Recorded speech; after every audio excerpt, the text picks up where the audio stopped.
Hello दोस्तों, आप सबका फिर से स्वागत है उत्तराखंड समाचार की इस नई वीडियो में। यहाँ पर हम बात करेंगे उत्तराखंड से रिलेटेड महत्वपूर्ण खबरों के बारे में। सबसे पहले चलते हैं कोरोना अपडेट पे। जी हाँ दोस्तों, अभी तक जो इंडिया में मामले हो चुके हैं वो यहाँ पे 2,66,598 हो चुके हैं। ठीक हो चुके हैं 1,29,215 लोग और मौतें हो चुकी है 7,466 लोगों की। पिछले 24 घंटे के दौरान यहाँ पे 9,987 मामले देखने को मिले हैं। पहली अपडेट आप देख सकते हो, 30 जून तक स्थानीय श्रद्धालु ही कर सकेंगे चार धाम में दर्शन। जी हाँ, आप सभी को बता दें, दूसरे जिलों के लोगों पर रहेगी रोक। तीर्थ पुरोहितों और पंडा समाज के विरोध के चलते देवस्थानम बोर्ड ने लिया फैसला। जी हाँ, कोरोना संक्रमण को लेकर तीर्थ पुरोहितों और पंडा समाज के विरोध को देखते हुए सिर्फ स्थानीय निवासियों को ही चार धाम के दर्शन करने की छूट दी गई है। यहाँ तक कि प्रदेश सरकार के दूसरे जिलों के लोग चार धाम यात्रा पर नहीं जा सकेंगे। उत्तराखंड देवस्थानम बोर्ड के मुताबिक फिलहाल यह व्यवस्था 30 जून तक प्रभावी रहेगी, यानी कि 30 जून तक जो स्थानीय निवासी हैं वही वहां पे दर्शन कर सकते हैं। दूसरे जिलों के लोगों पर भी रोक रहेगी। तो यहाँ पर ये जो है देवस्थानम बोर्ड ने फैसला ले लिया है। इसमें देख सकते हो जो CEO है देवस्थानम बोर्ड ने, उनकी तरफ से क्या कहा गया है। तीनों जिलों के DM की रिपोर्ट के आधार पर निर्णय लिया गया है कि 30 जून तक स्थानीय लोग ही दर्शन कर सकेंगे। दूसरे जिले के लोगों को चारधाम में जाने की अनुमति नहीं होगी। तो अगली अपडेट पे चलते हैं हम। तो इसके अलावा देख सकते हो प्रतिदिन के हिसाब से श्रद्धालु संख्या तय रहेगी। उत्तराखंड देवस्थानम बोर्ड ने चारों धामों में स्थानीय लोगों के जाने की संख्या भी तय कर दी है। बोर्ड से मिली जानकारी के अनुसार बद्रीनाथ धाम में 1200, केदारनाथ में 800, गंगोत्री में 600 और यमुनोत्री में 400 श्रद्धालु प्रतिदिन जाएंगे। अगली अपडेट देख सकते हो, कोरोना का खतरा कम होने पर आम सहमति से शुरू होगी यात्रा। मुख्यमंत्री त्रिवेंद्र सिंह रावत स्पष्ट कर चुके हैं कि सीमित, नियंत्रित और सुरक्षित चारधाम यात्रा शुरू की जानी है। कोरोना संक्रमण को लेकर मौजूदा हालात चिंताजनक है। इसी के लिए तीर्थ पुरोहित यात्रा शुरू करने का विरोध कर रहे थे।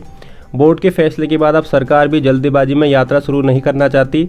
फिलहाल सरकार ने फैसला ले लिया कि कोरोना संक्रमण कम होने पर यहाँ पे जो है यात्रा शुरू की जाएगी। आने वाले दिनों में कोरोना का खतरा कम होने के बाद सभी पक्षों से वार्ता कर आम सहमति बनाई जाएगी। जी हाँ, यहाँ पे केवल आम श्रद्धालु जो स्थानीय श्रद्धालु हैं वही कर पाएंगे 30 जून तक वहाँ पे दर्शन। बाकी दूसरे जिलों के लोगों पर भी रोक रहेगी। अगली अपडेट पे चलते हैं। अगली अपडेट देख सकते हो, हाई कोर्ट का झटका, पूर्व मुख्यमंत्रियों को मार्केट रेट से चुकाना होगा बकाया। सरकार के किरकिरी सुविधाएं देने के लिए लाया गया अधिनियम असंवैधानिक घोषित। जी हाँ, हाईकोर्ट ने मंगलवार को अपने निर्णय में पूर्व मुख्यमंत्रियों को बड़ा झटका दिया है। कोर्ट ने पूर्व मुख्यमंत्रियों को सुविधा देने वाले अधिनियम 2019 को असंवैधानिक घोषित करते हुए उसे निरस्त कर दिया है। अब जो है बाजार भाव से पूर्व मुख्यमंत्रियों को जो है किराया चुकाना होगा। बात कर लेते हैं अगली अपडेट के बारे में। दोस्तों अगली अपडेट है, प्रदेश में 126 नए मरीज, टिहरी में 72 और संक्रमित। जी हाँ, आप सभी को बता दें, प्रदेश में संक्रमितों की संख्या हो चुकी है 1537। प्रदेश में कोरोना संक्रमित मरीजों की तादाद तेजी से बढ़ रही है। मंगलवार को 126 और लोग कोरोना संक्रमित मिले। इनमें टिहरी जिले में महाराष्ट्र, मुंबई और दिल्ली और मध्य प्रदेश से लौटे 72 लोग कोरोना पॉजिटिव पाए गए। प्रदेश में संक्रमित मरीजों की संख्या 1537 पहुंच गई है। स्वास्थ्य विभाग की ओर से जारी हेल्थ बुलेटिन के अनुसार मंगलवार को आई सैंपल जांच रिपोर्ट में 997 सैंपल निगेटिव मिले हैं। वहीं 126 लोग कोरोना वायरस से संक्रमित पाए गए हैं। टिहरी जिले में सबसे अधिक 72 संक्रमित मिले हैं। इनमें 69 संक्रमित मरीज महाराष्ट्र, मुंबई से 2, दिल्ली और 1 मध्य प्रदेश से लौटा है। टिहरी में संक्रमितों का आंकड़ा 221 हो चुका है। तो यहाँ पर कुल मरीजों की संख्या हो चुकी है प्रदेश में 1537। अगली अपडेट पर चलते हैं हम। दोस्तों अगली अपडेट है, पीछे हटी चीनी सेना, आज फिर होगी वार्ता। लद्दाख में सीमा पर सामान्य हो रहे हैं हालात। भारत चीन के बीच होने वाली सैन्य वार्ता से एक दिन पहले पूर्वी लद्दाख में दोनों देशों की सेनाओं ने कुछ जगहों पर प्रतीकात्मक रूप से कदम पीछे खींच लिए हैं। 3 जगहों पर चीनी सेना पीछे हटी है और भारतीय सैनिक भी 3 जगह पीछे लौटे हैं। दोनों देशों के बीच बुधवार को मेजर जनरल स्तर के अफसरों की वार्ता होनी है। गलवां घाटी, पैगोंग तत्सो, डेमचोक और दौलत बेग ओल्डी इलाके में दोनों सेनाएं अब भी डटी हुई हैं। जी हाँ, यहाँ पे आज फिर से वार्ता होगी, पीछे हटी है चीनी सेना। बात कर लेते हैं अगली अपडेट के बारे में। दोस्तों अगली अपडेट है, 1 साल में मिलम से भी चीन सीमा तक बन जाएगी सड़क। 80 किलोमीटर सड़क पर 18 किलोमीटर तक काटनी है कठिन चट्टानें। हेलीकॉप्टरों से बड़ी मशीनें निर्माण कार्यस्थल तक पहुंचाई। लिपुलेख के बाद मिलम के रास्ते भी चीन सीमा तक जल्दी सड़क पहुंच जाएगी। सड़क निर्माण में बाधक बन रही कठिन चट्टानों को काटने के लिए हेलीकॉप्टरों से बड़ी मशीनें निर्माण स्थल तक पहुंचा दी गई हैं। यदि सब कुछ ठीक रहा तो 2021 तक यह सड़क भी चीन सीमा तक बन जाएगी। तो एक अच्छी न्यूज़ है सभी के लिए। इसके अलावा देख सकते हो मनरेगा प्रदेश में शुरू हुए 24,000 काम। प्रदेश में मनरेगा के तहत अब कार्यों की संख्या बढ़कर करीब 24,000 तक पहुंच गई है। सबसे अधिक फायदा सीमांत जिलों को हो रहा है। जी हाँ, यहाँ पे मनरेगा के 24,000 जो है करीब काम पहुंच चुका है। बात कर लेते हैं अगली अपडेट के बारे में। चिन्हित राज्य आंदोलनकारियों ने फूकी अधिसूचना की प्रतियां, जताया विरोध। जी हाँ, आप सभी को बता दें, गैरसैंण को ग्रीष्मकालीन राजधानी बनाने की अधिसूचना जारी करने का मुद्दा मंगलवार को भी गर्म रहा। चिन्हित राज्य आंदोलनकारी समिति के आह्वान पर प्रदेश में जगह जगह अधिसूचना की प्रतियां फूकी गईं। हालात सामान्य होते ही दून में विशाल रैली की घोषणा की गई है। तो यहाँ पर गरमाया ग्रीष्मकालीन राजधानी का मुद्दा। हालात सामान्य होते ही देहरादून में महारैली की घोषणा की गई है। अगली अपडेट देख सकते हो, बोर्ड ने जारी किया संशोधित कार्यक्रम। उत्तराखंड विद्यालय शिक्षा परिषद की ओर से हाई स्कूल और इंटरमीडिएट की परीक्षाओं की तिथि का संशोधन किया गया है। ये परीक्षाएं 20 से 23 जून तक होनी थी, अब परीक्षाएं 22 से 25 जून तक होंगी। यहाँ पे आप देख सकते हो हाई स्कूल और इंटरमीडिएट परीक्षा का कार्यक्रम। तो हाई स्कूल देख सकते हो, यहाँ पे हाई स्कूल का दिया हुआ है, उसके बाद इंटरमीडिएट का दिया हुआ है। 22 जून को देख सकते हो उर्दू का रहेगा, 23 जून को पंजाबी, बंगाली और संस्कृत का रहेगा हाई स्कूल में, और 24 जून को गणित का रहेगा। एग्ज़ाम आपका जो रहेगा 9 से 12 बजे तक रहेगा। इंटरमीडिएट की बात करें तो दोपहर 2 से 5 बजे तक एग्ज़ाम होगा। 22 जून को जीव विज्ञान, कृषि, गणित और प्राथमिक सांख्यिकी का रहेगा। इसके अलावा पंचम प्रश्न पत्र केवल कृषि भाग 1 के लिए, कृषि रसायन विज्ञान दसम प्रश्न पत्र केवल कृषि भाग 2 के लिए। तो यहाँ पर देख सकते हो ये हाई स्कूल और इंटरमीडिएट परीक्षा कार्यक्रम जारी हो चुका है। तो इसके अलावा देख सकते हो मूल्यांकन की तैयारी में जुटा उत्तराखंड बोर्ड। उत्तराखंड विद्यालय शिक्षा परिषद की परीक्षाओं का मूल्यांकन कार्य 13 जून से प्रस्तावित है। परीक्षकों को जिले में ही ट्रेनिंग दी जा रही है। उन्हें मूल्यांकन परीक्षण में कोरोना संक्रमण से बचने के उपाय भी बताए जा रहे हैं। उत्तराखंड विद्यालय शिक्षा परिषद की सचिव डॉक्टर नीता तिवारी ने बताया कि हर वर्ष मूल्यांकन के लिए परीक्षकों को बोर्ड ऑफिस में ट्रेनिंग दी जाती है। इस बार कोरोना संक्रमण को देखते हुए सभी जिलों के मुख्य शिक्षा अधिकारियों को निर्देश दिए गए कि वे अपने जिले के परीक्षकों को वहीं पर ट्रेनिंग दें। तो यहाँ पर मूल्यांकन की तैयारी में जुट चुका है उत्तराखंड बोर्ड। बात करते हैं अगली अपडेट के बारे में। अगली अपडेट देख सकते हो, कॉलेजों में चल रहे निर्माण कार्यों में देरी, मंत्री ने जताई नाराजगी। प्रदेश के विश्वविद्यालयों में चल रहे निर्माण कार्यों में देरी पर उच्च शिक्षा राज्य मंत्री धन सिंह रावत ने नाराजगी जताई है। उन्होंने विभागीय अधिकारियों को विश्वविद्यालयों के फेज 1 के कार्यों को जल्द पूरा कराने व दूसरा फेज शुरू करने के लिए धनराशि की मांग करने के निर्देश दिए हैं। अगली अपडेट देख सकते हो, बुआखाल बेंजरो मार्ग के लिए 123 करोड़ रुपये मंजूर। पौड़ी में बुआखाल से लेकर बेंजरो तक राजमार्ग की हालत अब सुधरने वाली है। इसके लिए 123 करोड़ रुपये NHAI से जो है मंजूर हो चुके हैं।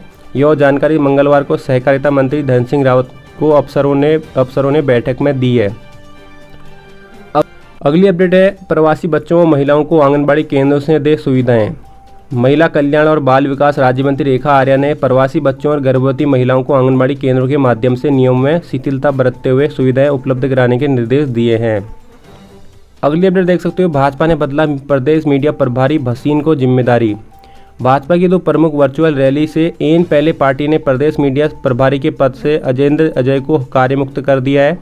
नाटकीय घटनाक्रम के तहत अजेंद्र के स्थान पर पार्टी के प्रदेश उपाध्यक्ष डॉक्टर देवेंद्र भसीन को फिलहाल मीडिया प्रभारी की जिम्मेदारी दी गई है। इसमें देख सकते हो जो बंसीधर भगत की तरफ से कहा गया है, अजेंद्र की कोई सिफारिश नहीं थी, मुझे वह बहुत पसंद है, मैंने प्रदेश मीडिया प्रभारी का जिम्मा दिया है, लेकिन उन्होंने काम करने में असमर्थता जताई है, इसलिए उन्हें कार्यमुक्त कर दिया गया है। बंसीधर भगत, प्रदेश अध्यक्ष भाजपा। तो अगली अपडेट पर चलते हैं हम। अगली अपडेट है, राजधानी मसले पर 2 नावों पर सवार है प्रदेश सरकार। गैरसैंण को ग्रीष्मकालीन राजधानी घोषित कर अब सरकार 2 नावों में भी सवार हो गई है। देहरादून अब भी अस्थायी राजधानी और भराड़ीसैंण को राजधानी का दर्जा मिल चुका है। देहरादून के आगे से अस्थायी हटा नहीं है, भराड़ीसैंण के आगे ग्रीष्मकालीन जुड़ गया है। तो यहाँ पर ये 2 नावों में सवार हो चुकी है सरकार। इसमें जो भी अपडेट आएगा आप सभी को ज़रूर बताएंगे।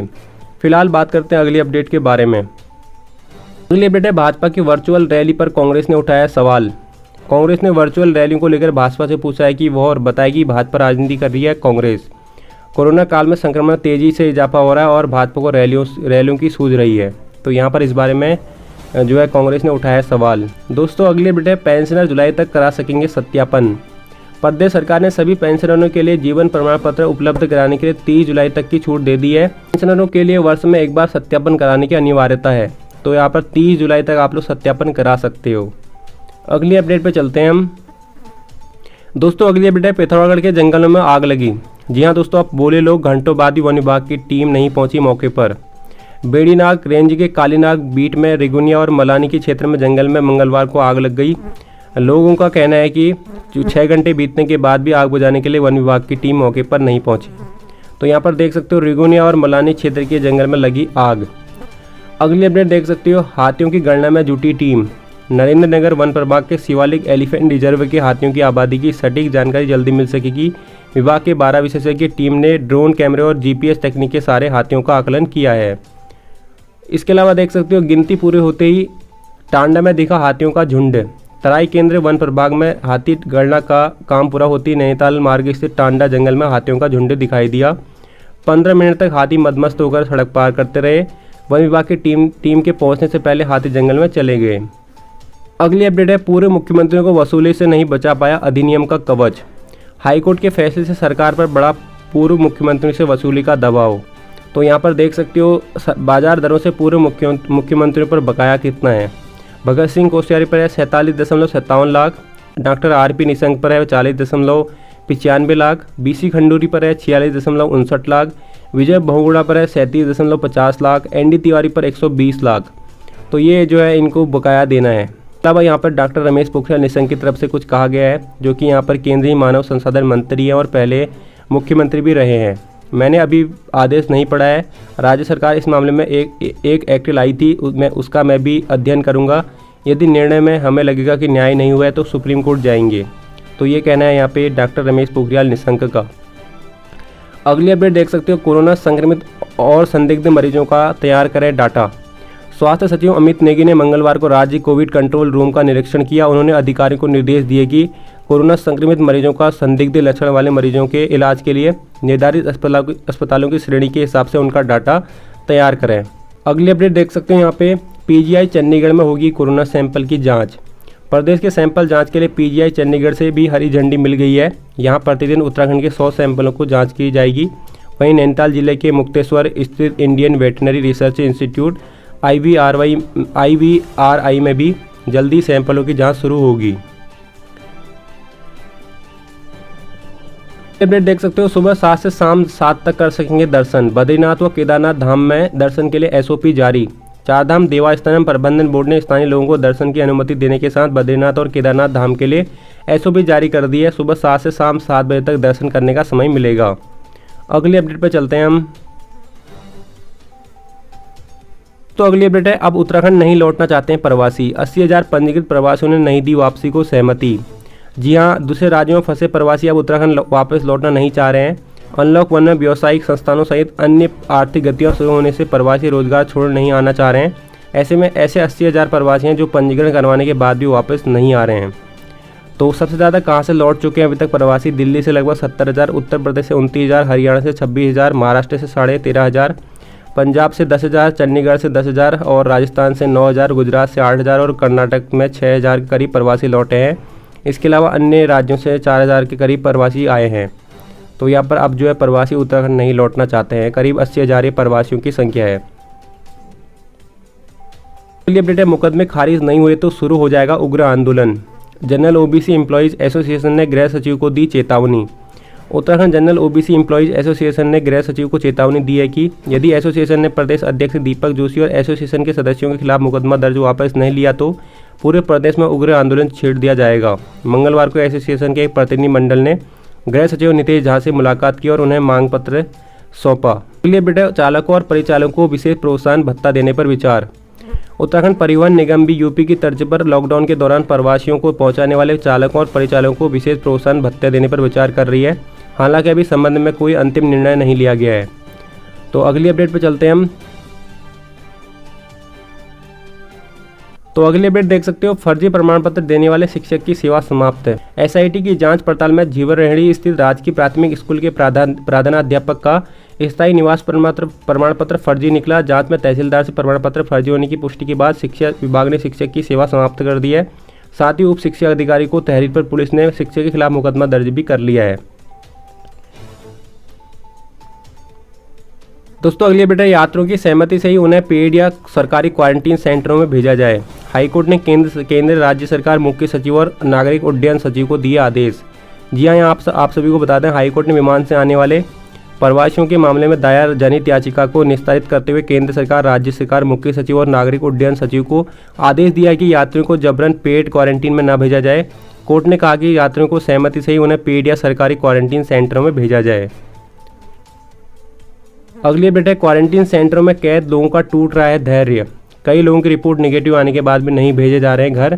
क्वारंटीन अवधि पूरी कर चुके हैं कई लोग, रिपोर्ट आने का इंतजार। तो यहाँ पर मोनी की रेती क्वारंटीन सेंटर में अव्यवस्थाओं को लेकर हंगामा करते लोग। अगली अपडेट पे चलते हैं हम। अगली अपडेट है, बेटे का शव लेकर घाट घाट भटकता रहा पिता। रुड़की के सिविल अस्पताल में जुकाम और खांसी से पीड़ित युवक की उपचार के दौरान मौत हो गई। अस्पताल प्रशासन ने युवक का अंतिम संस्कार इलेक्ट्रॉनिक सौदागृह में कराने की सलाह दी तो परिजन शव को लेकर हरिद्वार ले आए। खड़खड़ी और कनखल शमशान घाट के स्वयं सेवकों ने अंतिम संस्कार कराने से इनकार कर दिया। पुलिस के हस्तक्षेप के बाद भी वो तैयार नहीं हुए। दिन भर एक घाट से दूसरे घाट भटकने के बाद परिजन शव लेकर रुड़की लौट गए हैं। तो ये मामला यहाँ पर हरिद्वार का बताया जा रहा है। तो यहाँ पर देख सकते हैं, इस मामले में कमलेश उपाध्याय जो कि एसपी सिटी है, उनकी तरफ से कहा गया है, मामला संज्ञान में आने पर मैंने पुलिसकर्मियों को शमशान घाट भेजा था। उसके बाद क्या हुआ उन्हें पता नहीं चला, वह इस मामले को दिखवाएंगे। अगली अपडेट पर चलते हैं। 2021 में ही होगा हरिद्वार कुंभ। श्री महंत हरिगिरी। अखिल भारतीय अखाड़ा परिषद के राष्ट्रीय महामंत्री श्रीमंत हरिगिरी ने मुख्यमंत्री त्रिवेंद्र सिंह रावत से मुलाकात की और 2021 में ही कुंभ कराने की बात कही। उन्होंने सीएम से मांग की कि कुंभ के कार्यों में तेजी लाया जाए। तो यहाँ पर 2021 में ही होगा हरिद्वार कुंभ। अगली अपडेट पर चलते हैं। अगली अपडेट है, आईओसी की दीवार से टकराई मालगाड़ी, 2 डिब्बे बेपटरी। जी हाँ, यहाँ पर रेलवे यार्ड से पत्थर लोड करने जा रही मालगाड़ी अनियंत्रित होकर इंडियन ऑयल कॉरपोरेशन की दीवार से टकरा गई। इस कारण मालगाड़ी के 2 डिब्बे पटरी से उतर गए हैं। गनीमत रही कि आईओसी की दीवार नहीं टूटी, वरना इंडियन ऑयल कॉरपोरेशन के पेट्रोलियम पदार्थों से बड़े टैंकरों से टकराकर भारी नुकसान हो सकता था। दोस्तों अगली अपडेट पर चलते हैं हम। दोस्तों अगली अपडेट है, देश में तीसरे दिन भी करीब 10,000 मरीज। जी हाँ, आप सभी को बता दें, देश में मंगलवार को तीसरे दिन भी करीब 10,000 संक्रमित मिले हैं। बीते दिन में 266 मौत भी हुई हैं। इसमें केंद्रीय औद्योगिक सुरक्षा बल के एक जवान समेत यूपी और मध्य प्रदेश के 2 डॉक्टर भी शामिल हैं। अगली अपडेट देख सकते हो यहाँ पे, यूपी में 37,339 को छोड़कर बाकी पदों पर शिक्षक भर्ती को हरी झंडी।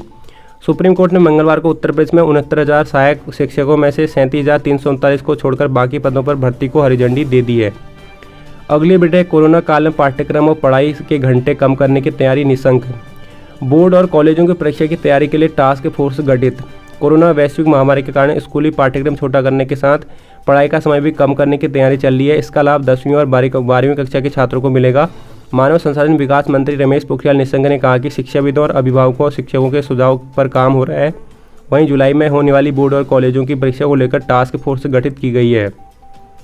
तो गाइस, ये कुछ महत्वपूर्ण खबरें थी उत्तराखंड से रिलेटेड। अगर आपको ये वीडियो पसंद आई है तो कृपया इसको लाइक करें, इसको शेयर करें और इसी प्रकार की वीडियोस देखने के लिए हमारे चैनल को सब्सक्राइब करें और साथ में नोटिफिकेशन बेल पर प्रेस जरूर करें।